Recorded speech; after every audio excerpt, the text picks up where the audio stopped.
السلام علیکم ورحمۃ اللہ وبرکاتہ۔ بسم اللہ الرحمن الرحیم۔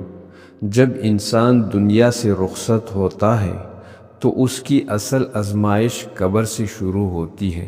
گناہ گار بندے کے لیے یہ مرحلہ آسان نہیں ہوتا، کیونکہ دنیا کی غفلت، نافرمانی اور گناہوں کا بوجھ اس پر ظاہر ہو جاتا ہے۔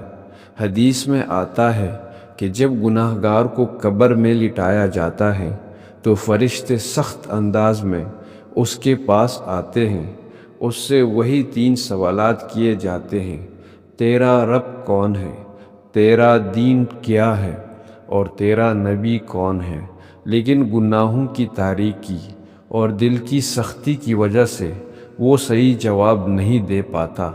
وہ کہتا ہے، ہائے افسوس، میں نہیں جانتا۔ یہی الفاظ اس کے لیے آزمائش کا آغاز بن جاتے ہیں۔ پھر قبر اس کے لیے تنگ کر دی جاتی ہے، یہاں تک کہ پسلیاں ایک دوسرے میں پھنسی ہوئی محسوس ہوتی ہے۔ اندھیرا اس کے لیے خوف میں بدل جاتا ہے۔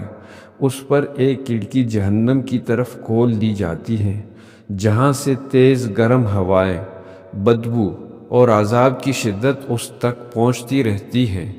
گناہ گار کے اعمال اس کا ساتھ نہیں دیتے، بلکہ اس کے گناہ اس پر بوجھ بن کر مسلط ہو جاتے ہیں۔ نماز چھوڑنے کا دکھ، جھوٹ بولنے کا بوجھ، لوگوں کا حق مارنے کی سزا اور نافرمانی کے اثرات قبر میں اس کے لیے تکلیف بن جاتے ہیں۔ پھر ایک سخت چہرے والا فرشتہ اس کے پاس آتا ہے، جو اس سے ڈراتا ہے، جھنجھوڑتا ہے اور کہتا ہے، یہ تیرے برے عمل ہیں جو آج تیرے سامنے کھڑے ہیں۔ قبر قیامت تک اس کے لیے ایک آزمائش کا مقام بنی رہتی ہے۔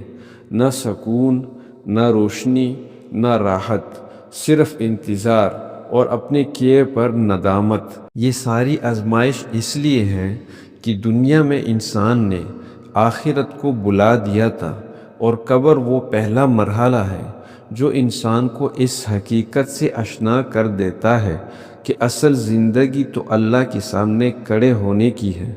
جزاکم اللہ خیرا کثیرا۔